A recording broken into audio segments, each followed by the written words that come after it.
Hello folks, and welcome to Cooking with Addison, where today we are going to be making something very special, the soon-to-be-released Sonic Pickle Juice Slushie. So what you're going to need, pickle, knife, blender, the blender part of it too, is a measuring cup, sugar, a cup, I'm recording this afterwards, a mason jar. Okay, first thing you're going to want to do, you're going to want to plug in that blender, because a blender is nothing without power.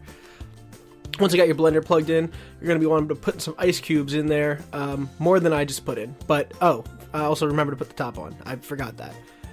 Made a huge mess. So, once you clean that up, put a few more ice cubes in there, put that top on, go to blend it, and as we see in just a second here, you're going to want to pulse it, because if you don't, it'll just kind of get caught up and it won't move. So I'm hitting that switch back and forth, on and off. You pull it out, you have a little bit of ice slush going. If you're like me and a fool, you will realize that you've made not nearly enough ice slush and that it sticks to the blender. So it's important that you try and scrape it out, but first, we're going to need some more ice slush. So, throwing a few more ice cubes in there, making that slush.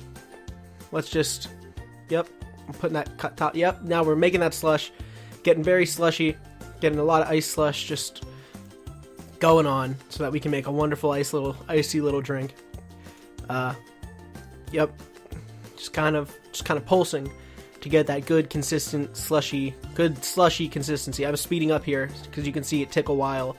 So we're gonna move that off to the side, open that bad boy up. We got some nice ice slush in there. However, it's all cold, so it's stuck together. Probably should have added water, but instead I'm using that knife that we mentioned earlier to scrape it all into the cup. Look at that scraping action. So as you can see, that's about a third of a way full mason jar with ice, maybe half, depending on your use of fractions and how you feel about those types of things. So I'm just picking up the extra ice off the bar because, I don't want to have to clean it up. Now we're going to take our pickle juice after we knock over our blender. You're going to want to take your measuring cup and pour out 6 ounces of pickle juice. Smell it first. Make sure it smells like pickles. It did. So we're going to measure out that 6 ounces. There we go. Almost there. Beautifully done. 6 ounces of pickle juice, and just pour that bad boy right into the mason jar. However, this is not what we should have done, because now we just have a big cube of ice with pickle juice around it, which is not a good thing. So I try stirring it up with the knife a little bit, realized that that's not really the best course of action, and that we would be much better off if instead we did a little something right here. So we're going to put a few more ice cubes in there, get it a bit more pulsing, because we just don't have enough ice slush. So get that all pulsed up, get that into nice little chunks. Pour it back into the little mason jar, and if you're like me, you're not going to be able to pour it correctly at all. So then we pour what's in the mason jar into the blender. We get some more ice in there, pulse some more, until we got a nice little slushy thing, even though I've had to knock it down a few times because it gets frozen and stuck up there. So we get that all in, pour it into our little cup. Almost there, beautifully done. You're going to get some pickle juice just kind of dribbling around. Almost, watch this. Oh, it's a big, that stuff got everywhere. I had to really, really clean that bar down. Yep, that's how I did it, alright. Alright, so we now have our drink made, but we want to add a little pinch of sugar just so it tastes good. Because, if it tastes bad, it's because of a lack of sugar, not because it's fundamentally a flawed thing to make.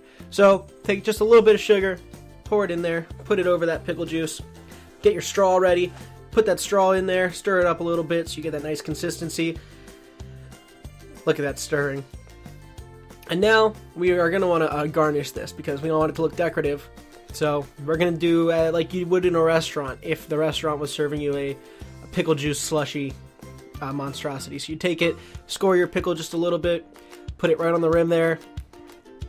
Look at that, folks. That is a decorative drink that you would see in a 4 or 5 Michelin star restaurant. Take a little sip of it just to see how it tastes. And be absolutely disgusting. It was horrible. Tasted disgusting. Yeah, I nearly vomited. So you're going to want a lot of paper towels on hand for when you spit it all up. Now, if you're like me, you would think to yourself, maybe I just messed up with that first taste test. So after briefly consulting with your mother, you're going to take another one, and it's somehow worse. You get a much more repulsive reaction, and it's just disgusting. Yeah, so you can see that pickle juice kind of got everywhere. It was horrible. Yeah, so if you're not, if you're able to keep it down, good for you. I could not. Tasted terrible.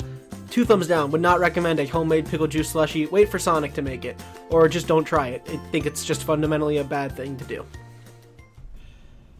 Well, folks, I think it's safe to say that if you are looking for something green to tide you over this time of the year, I think there's definitely a better option available. Hi, can I have one Shamrock Shake and a Big Mac, please? One second.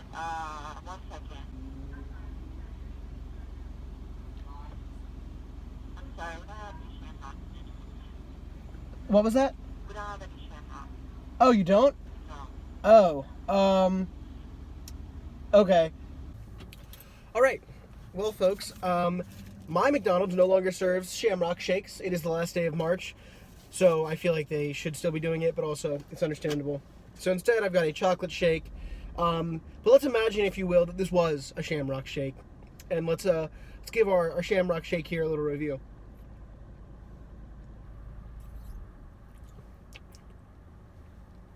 Cool, minty.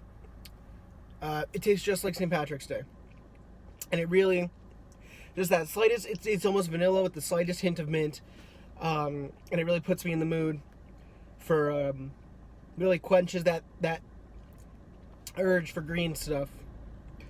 So get the Shamrock Shake next year when it's back.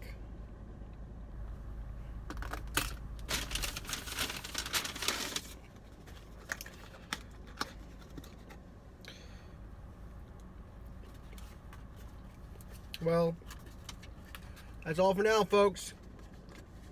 Thanks for watching.